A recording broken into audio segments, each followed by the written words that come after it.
Hi friends, அனைவருக்கும் வணக்கம். Welcome to my channel. எல்லோரும் எப்படி இருக்கீங்க ஃப்ரெண்ட்ஸ்? நல்லா இருக்கீங்களா? நம்மளோட இந்த சேனல் உங்களுக்கு பிடிச்சிருந்தா மறக்காமல் ப்ளீஸ் ஃப்ரெண்ட்ஸ் சப்ஸ்கிரைப் பண்ணிக்கோங்க. அதோட பக்கத்தில் இருக்க பில் பட்டனையும் ப்ரெஸ் பண்ணிக்கோங்க. இதனால் நம்மளோட எல்லா வீடியோஸையும் எப்போ அப்லோட் பண்ணாலும் உடனே உங்களுக்கு ஒரு நோட்டிஃபிகேஷன் வந்துடும். எல்லா வீடியோஸையும் நீங்கள் மிஸ் பண்ணாமல் உடனே பார்க்கலாம். ப்ளேலிஸ்ட்டில் உங்களுக்கு என்னென்ன மாதிரி ரெசிபிஸ் வேணுமோ அது எல்லாத்தையும் நீங்கள் தனித்தனியாக பார்த்துக்கலாம். இப்போ வாங்க வீடியோக்குள்ளே போகலாம். முதல்ல பச்சை பயிறு இங்கே ஏற்கனவே நான் ஊற வச்சுருந்தேன். பொதுவாக நீங்கள் எந்த நவதானியத்தில் எது வேணாலும் எடுத்துக்கலாம்.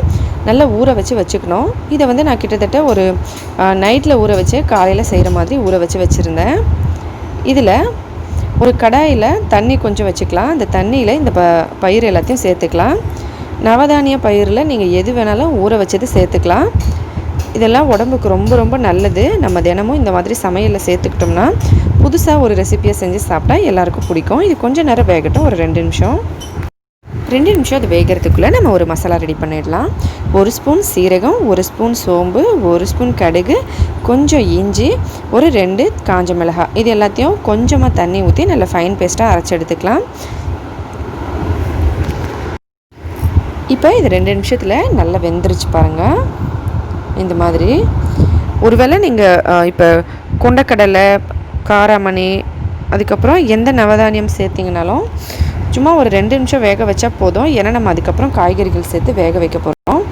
இங்கே பார்த்திங்கன்னா மஞ்சள் பூசணி, அதுக்கப்புறம் காராமணி காய் பச்சையாக இருக்கும் இல்லைங்களா, அது சேர்த்துருக்கேன்.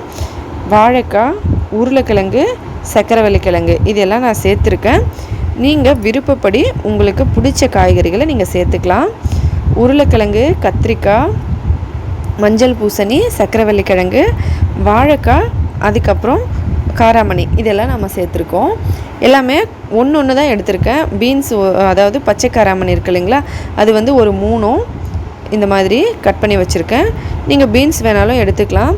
எல்லா காய்கறிகளுமே இப்போ கத்திரிக்காய் ஒரு 2, ஒரு உருளைக்கிழங்கு, மஞ்சள் பூசணி ஒரு துண்டு, ஒரு சக்கரவள்ளி கிழங்கு, வாழைக்காயில் ஒரு சின்ன துண்டு, அந்த மாதிரி தான் எடுத்திருக்கேன். இது பார்த்திங்கன்னா 1 ஸ்பூன் அளவுக்கு சுடுதண்ணியில் சும்மா கொஞ்சமாக பெருங்காயம் போட்டுட்டு சுடுதண்ணியில் வச்சு அதை அப்படியே இதில் ஊற்றிட்டோம். அதுக்கப்புறம் துருவின தேங்காய் கொஞ்சமாக சேர்த்துருக்கோம். நம்ம அரைச்சி வச்சுருந்த மசாலா பேஸ்ட்டையும் இதுக்குள்ளே சேர்த்துடலாம். இது எல்லாத்தையுமே நம்ம ஒரேடியாக சேர்த்துக்கலாம். எந்த வதக்கலோ இல்லை வதங்கணும் மசாலா சேர்க்கணும் அந்த மாதிரியெல்லாம் எந்த இதுவும் இல்லை ஃப்ரெண்ட்ஸ்.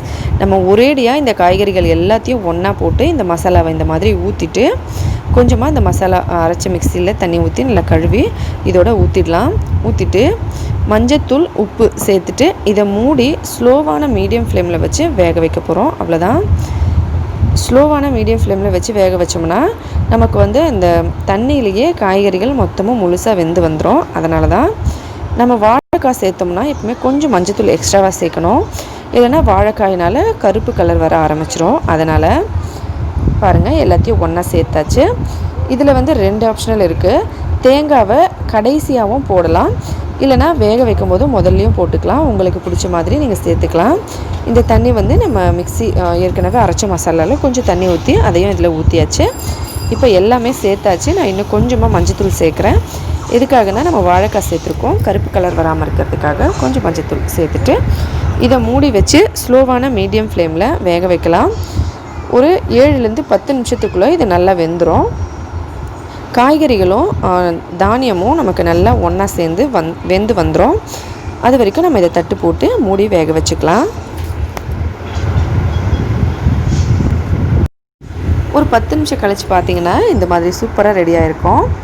உங்களுக்கு புளிப்புத்தன்மை வேணும் அப்படின்னு நீங்கள் நினச்சிங்கன்னா இதில் நம்ம காய்கறி சேர்க்கும் போதே ஒரு 2 தக்காளியையும் சின்ன சின்னதாக கட் பண்ணி சேர்த்துக்கலாம். நான் புளிப்புத்தன்மை இல்லாமல் செஞ்சுருக்கேன். இது நார்த் இந்தியன் ரெசிபி. அதிகமாக புளிப்பு சேர்க்க மாட்டாங்க, அப்படியே சமைப்பாங்க. அதனால் நானும் அதே மாதிரி சமைச்சிருக்கேன். உங்களுக்கு புளிப்புத்தன்மை வேணும்னா நீங்கள் தக்காளி சேர்த்துக்கலாம். அப்படி இல்லைன்னா ஒரு கொட்டை புளி நம்ம மசாலா அரைச்சோம் இல்லைங்களா, அதோட சேர்த்து வச்சும் அரைச்சி எடுத்துக்கலாம். இது ரொம்பவே டிஃப்ரெண்ட்டாக இருக்கும் ஃப்ரெண்ட்ஸ். ரொம்பவே டேஸ்டியும் கூட. அதை விட ரொம்ப ரொம்ப முக்கியம், உடம்புக்கு ரொம்ப ரொம்ப நல்லது. இந்த மாதிரி தானியம் நம்ம தனியாக சாம்பாரோ இல்லை கூட்டோ ரசமோ அந்த மாதிரி வைக்கிறத விட இந்த மாதிரி காய்கறிகள் எல்லாத்தையும் ஒன்றா சேர்த்து நம்ம ஒரு காய்கறிகள் தான் அதிகமாக சேர்க்கல, கொஞ்சம் கொஞ்சமாக சேர்த்துருக்கோம். எவ்வளோ சூப்பராக வெந்திருக்கு பாருங்கள். இப்போ இது ரெடி ஆகிடுச்சு. இதுக்கு ஒரு சின்ன தாளிப்பு போட்டுக்கலாம். ஒரு கடாயில் ஒரு 2 ஸ்பூன் எண்ணெய் ஊற்றி அதில் கடுகு, சீரகம், சோம்பு, வெந்தயம் உங்கள் விருப்பப்படி நீங்கள் தாளிப்பு போட்டுக்கலாம். அதில் காஞ்ச மிளகாய் சேர்த்துக்கலாம், காரத்துக்கு ஏற்ற மாதிரி. இதை எடுத்து அப்படியே நம்ம ஊற்றி கலந்து விட்டுடலாம். இந்த குழம்புல இந்த தாளிப்பு ஊற்றி கலந்து விட்டோம்னா சூப்பராக நமக்கு குழம்பு ரெடி ஆகிடும். எல்லா காய்கறிகளும் சேர்த்தாலும் ஆனால் நம்ம ஒன்று தான் சேர்த்துருக்கோம், ரொம்ப கொஞ்சமாக. அதோட உடம்புக்கு ரொம்ப ரொம்ப நல்லது. ட்ரை பண்ணி பார்த்துட்டு மறக்காமல் எப்படி இருந்ததுன்னு சொல்லுங்கள் ஃப்ரெண்ட்ஸ். இதை அப்படியே கலந்து விட்டுருங்க. இதில் காய்கறிகள், மசாலா எல்லாத்தையும் ஒன்றா சேர்த்து வேக வச்சுட்டு கடைசியாக நம்ம இறக்குறதுக்கு முன்னாடி தேங்காவை போட்டுக்கலாம். அப்படி இல்லைன்னா நம்ம தாளிப்பு போடுறோம் இல்லைங்களா, அந்த தாளிப்புலேயும் அந்த தேங்காவை போட்டு லைட்டாக வறுத்துட்டு அதுக்கப்புறமா இதை அதில் சேர்த்துக்கலாம். மசாலாவோடு அரைக்கும்போது வெங்காயமும் பூண்டு கூட சேர்த்து அரைக்கலாம். நம்ம வெங்காயம் பூண்டும் சேர்க்காமல் செஞ்சுருக்கோம். அவ்வளோதான் ஃப்ரெண்ட்ஸ். எப்படி இருந்ததுன்னு மறக்காமல் ட்ரை பண்ணி பார்த்துட்டு கமெண்ட்ஸில் சொல்லுங்கள். கூடவே நம்மளுக்காக கமெண்ட் பண்ணுற ஒரு சில ஃப்ரெண்ட்ஸுங்களோட கமெண்ட்ஸ் பார்க்கலாம். சிவசங்கர் அப்படின்னு ஒரு friend, super sister, you have a wonderful future அப்படின்னு போட்டிருக்காங்க. ரொம்ப ரொம்ப நன்றி ஃப்ரெண்ட். நீங்கள் எல்லாரும் இதே போல் எப்போவும் எங்களுக்கு சப்போர்ட் பண்ணுங்கள். கண்டிப்பாக உங்களுக்கு பிடிச்ச மாதிரி இன்னும் நிறைய வீடியோஸ்லாம் நம்ம சேனலில் அப்லோட் பண்ணுறோம். ஷஃபிக் அஹமத் அப்படின்னு ஒரு friend, super sister, I will try today அப்படின்னு கமெண்ட் பண்ணியிருக்காங்க. ரொம்ப நன்றி ஃப்ரெண்ட். கண்டிப்பாக ட்ரை பண்ணி பாருங்கள், ரொம்பவும் டேஸ்டியாக இருக்கும். ட்ரை பண்ணி பார்த்துட்டு மறக்காமல் கமெண்ட்ஸில் எப்படி இருந்ததுன்னு சொல்லுங்கள். இதே போல் எப்பவும் எங்களுக்கு சப்போர்ட் பண்ணுங்கள். பீனா அகஸ்டியன் அப்படின்னு ஒரு ஃப்ரெண்டு, சூப்பர் அப்படின்னு சொல்லியிருந்தாங்க. சப்பாத்தி அரிசி மாவில் செஞ்சதுக்கு ரொம்ப நன்றி ஃப்ரெண்ட்.